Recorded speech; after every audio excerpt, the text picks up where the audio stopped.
바다 아래 300m. 그곳에는 보이지 않는 전쟁이 있습니다.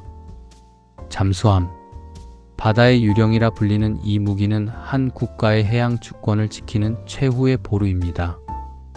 소리 없이 움직이고 언제 어디서든 나타날 수 있으며 적이 알아채기 전에 임무를 완수합니다. 그래서 잠수함 기술은 단순한 무기 기술이 아닙니다. 한 나라의 국방력, 산업력, 그리고 국제적 위상을 가늠하는 척도입니다. 2025년 대한민국은 역사적 전환점을 맞이했습니다.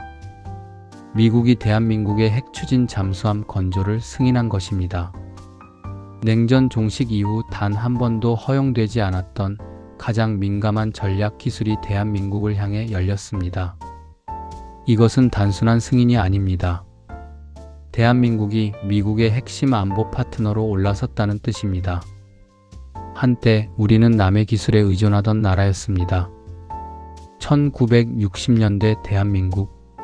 우리는 세계 최빈국 중 하나였습니다. 1인당 국민소득 $100. 배를 만들 기술도 자본도 경험도 없었습니다. 우리가 가진 것은 오직 바다뿐이었습니다. 하지만 우리에게는 있었습니다. 해내겠다는 의지가. 1972년 울산 앞바다에 현대조선소가 세워졌습니다. 배 한 척 만들어 본 적 없는 나라가 세계 최대 조선소를 짓겠다고 선언했습니다. 세계는 비웃었습니다. 기술도 없는 나라가 무슨 배를 만들겠느냐고. 그러나 우리는 달랐습니다. 낮에는 배를 만들고 밤에는 기술을 배웠습니다. 실패하면 다시 일어났고 넘어지면 또 시작했습니다. 1974년 첫 번째 선박이 바다로 나갔습니다. 26만 톤급 유조선. 세계는 놀랐습니다. 불가능해 보였던 일을 해낸 것입니다. 그리고 그것은 시작에 불과했습니다. 상선에서 유조선으로, 유조선에서 LNG선으로, LNG선에서 군함으로 대한민국의 조선 산업은 멈추지 않고 성장했습니다. 1980년대 들어 우리는 세계 조선 시장을 장악하기 시작했습니다. 1990년대에는 세계 1위 조선 국가가 되었습니다. 2000년대에는 그 누구도 따라올 수 없는 기술력을 확보했습니다. 그리고 이제 우리는 바다 표면을 넘어 바다 아래로 향하고 있습니다. 잠수함은 조선업의 정점입니다. 일반 선박이 물 위에 떠서 운항한다면 잠수함은 물속에서 움직입니다. 엄청난 수압을 견뎌야 하고 산소를 스스로 만들어야 하며 소리 하나 내지 않고 움직여야 합니다. 잠수함 한 척을 만드는 데는 수만 개의 부품이 필요합니다. 특수 강철로 만든 선체, 정밀한 추진 시스템, 첨단 소나 기술, 무기 시스템, 그리고 승조원들이 수개월간 생활할 수 있는 생명 유지 장치까지, 이 모든 것이 완벽하게 작동해야만 잠수함은 바다 속에서 살아남을 수 있습니다. 그래서 전 세계에서 잠수함을 독자적으로 설계하고 건조할 수 있는 나라는 극소수에 불과합니다. 미국, 러시아, 영국, 프랑스, 중국, 그리고 대한민국. 대한민국의 잠수함 역사는 1990년대로 거슬러 올라갑니다. 독일로부터 기술을 도입해 209급 잠수함을 건조하면서 시작되었습니다. 처음에는 단순 조립에 가까웠습니다. 설계도를 받아서 그대로 만드는 수준이었습니다. 하지만 우리는 거기서 멈추지 않았습니다. 기술을 배우고 개선하고 발전시켰습니다. 214급 잠수함에서는 상당 부분을 국산화했고, 이어진 손원 1급 잠수함에서는 대부분의 핵심 기술을 우리 것으로 만들었습니다. 그리고 2024년 우리는 완전히 독자 설계한 3,000톤급 잠수함 도산 안창호함을 실전 배치했습니다. 세계 최고 수준의 AIP 시스템, 최신 전투 체계, 장거리 미사일 발사 능력, 이 모든 것이 대한민국의 기술입니다. 30년 만에 기술 도입국에서 기술 선도국으로, 이것이 대한민국이 걸어온 길입니다. 그리고 2025년 또 다른 역사가 시작되었습니다. 미국이 대한민국의 핵 추진 잠수함 건조를 승인한 것입니다. 이 결정이 얼마나 중요한지 이해하려면 먼저 핵추진 잠수함이 무엇인지 알아야 합니다. 일반 잠수함은 디젤 엔진이나 배터리로 움직입니다. 그래서 주기적으로 수면 위로 올라와 공기를 흡입하고 배터리를 충전해야 합니다. 이 순간 잠수함은 가장 취약해집니다. 하지만 핵추진 잠수함은 다릅니다. 소형 원자로가 탑재되어 있어 수십 년간 연료 보급 없이 운항할 수 있습니다. 물속에서 산소를 만들고 담수를 생산하며 무한에 가까운 전력을 공급합니다. 한번 잠수하면 수개월, 심지어 수년간 물속에 머물 수 있습니다. 적에게 들키지 않고 언제 어디서든 임무를 수행할 수 있는 완벽한 은밀성. 이것이 바로 핵추진 잠수함의 힘입니다. 그래서 핵추진 잠수함은 단순한 무기가 아닙니다. 전략 무기입니다. 국가의 생존을 좌우하는 게임 체인저입니다. 전 세계에서 핵추진 잠수함을 보유한 나라는 단 6개국 뿐입니다. 미국, 러시아, 영국, 프랑스, 중국, 인도, 그리고 이제 대한민국이 7번째 국가가 됩니다. 하지만 여기서 중요한 것은 숫자가 아닙니다. 미국의 승인입니다. 미국은 1958년 원자력법을 제정한 이후 단 한 나라에게만 핵추진 기술을 이전했습니다. 바로 영국입니다. 미국과 영국의 특수관계, 수십 년간 쌓아온 군사 동맹, 그리고 절대적 신뢰가 있었기에 가능했던 일입니다.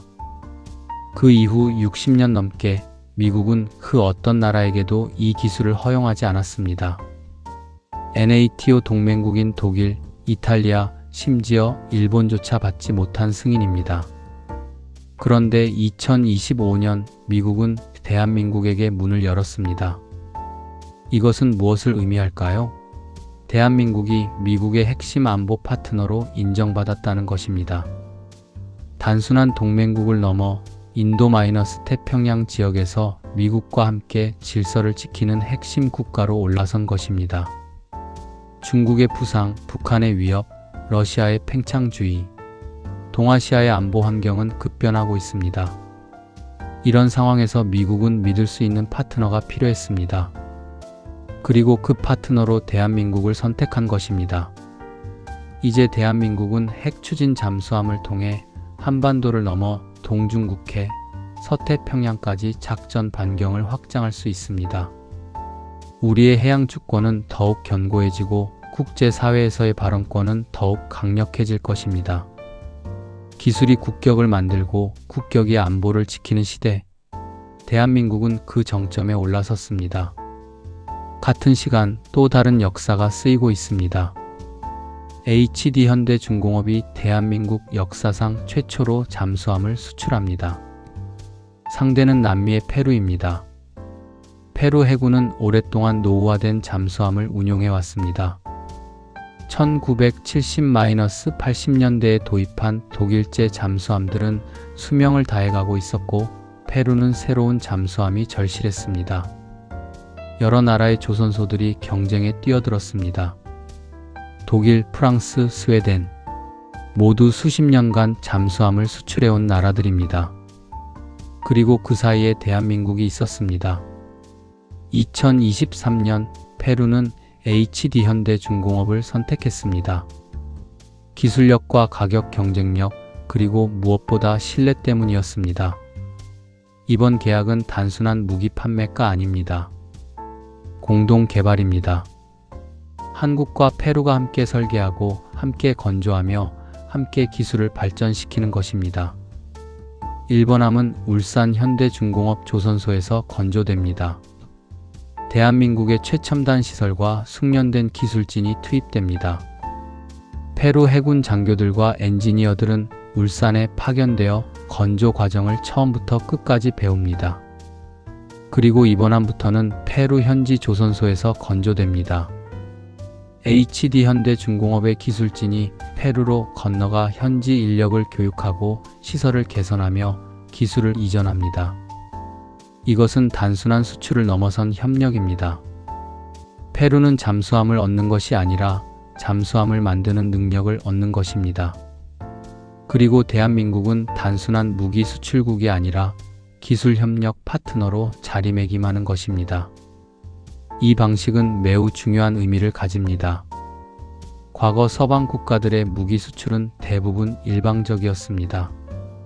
완제품을 팔고 유지보수 계약을 맺고 지속적으로 부품을 공급하는 구조였습니다.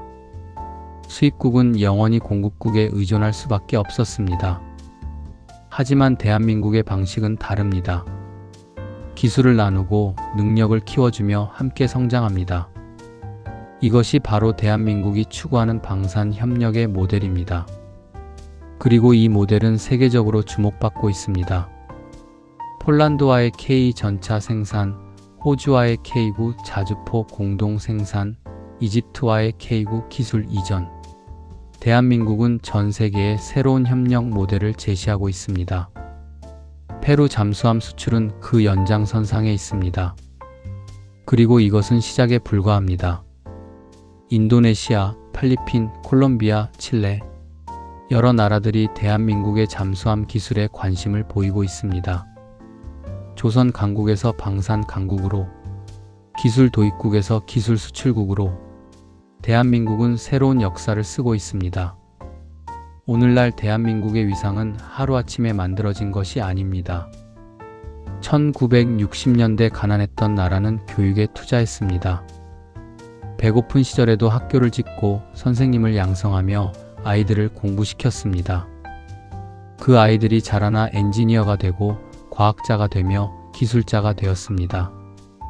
1970년대 아무것도 없던 나라는 공장을 세웠습니다. 자본도 기술도 없었지만 빌려오고 배우면서 만들어갔습니다. 실패해도 포기하지 않고 다시 일어서서 도전했습니다. 1980년대 따라잡기에 급급하던 나라는 연구에 투자했습니다. 정부 출연 연구소를 만들고 대학의 연구비를 지원하며 기업의 R&D를 장려했습니다. 1990년대 모방하던 나라는 창조하기 시작했습니다. 남의 기술을 개선하고 새로운 아이디어를 더하며 독자적인 기술을 개발했습니다. 2000년대 따라가던 나라는 앞서가기 시작했습니다. 반도체, 디스플레이, 조선, 자동차 하나둘씩 세계 정상에 올라섰습니다. 그리고 2020년대 우리는 세계를 선도하고 있습니다. 반도체에서는 삼성전자와 SK하이닉스가 세계 메모리 시장을 장악했습니다. AI 시대의 핵심 부품인 HBM 메모리에서 독보적인 기술력을 확보했습니다. 배터리에서는 LG에너지솔루션, 삼성 SDI, SK온이 전기차 혁명을 주도하고 있습니다. 전 세계 자동차 제조사들이 한국산 배터리를 찾습니다. 조선에서는 한국이 세계 선박 발주량의 절반 이상을 차지합니다. LNG선, 컨테이너선, 해양 플랜트, 그 어떤 나라도 따라올 수 없는 기술력입니다. 문화에서는 K-팝, K-드라마, K-영화가 전 세계를 사로잡았습니다. 방탄소년단, 블랙핑크, 기생충, 오징어 게임. 한국 문화는 이제 글로벌 스탠다드가 되었습니다. 그리고 이제 국방에서도 대한민국은 세계적 강국으로 올라서고 있습니다. K전차는 세계 최강의 전차로 평가받습니다. K9 자주포는 전 세계에서 가장 많이 팔린 자주포입니다. 천국 미사일 방어체계, KF-21 전투기, 그리고 이제 핵추진 잠수함까지 기술이 경제를 만들고 경제가 안보를 지키며 안보가 국가의 위상을 높입니다. 이것이 바로 대한민국이 증명한 선순환 구조입니다. 미국이 인정하고 세계가 요청하며 우리가 해내는 순간입니다. 핵추진 잠수함 건조 승인은 단순한 기술 이전이 아닙니다. 대한민국이 세계 안보 질서의 핵심 국가로 올라섰다는 증명입니다. 페루 잠수함 수출은 단순한 무기 판매가 아닙니다. 대한민국이 기술 협력의 새로운 모델을 제시하고 있다는 선언입니다. 국방도 산업도 기술도 이제 우리는 스스로 설계하고 스스로 지키며 스스로 세계로 나아갑니다. 한때 우리는 남의 기술에 의존하던 나라였습니다. 하지만 지금 세계는 한국의 기술력을 주목합니다. 바다 위에서 시작한 우리의 도전은 이제 바다 아래로 확장되고 있습니다. 그리고 그 도전은 멈추지 않을 것입니다. 대한민국, 이제는 바다 아래까지 세계를 바꿉니다. 국가의 힘은 기술에서 옵니다. 그리고 그 기술은 포기하지 않는 의지에서 옵니다. 우리가 걸어온 길이 그것을 증명합니다. 그리고 우리가 걸어갈 길이 그것을 계속 증명할 것입니다.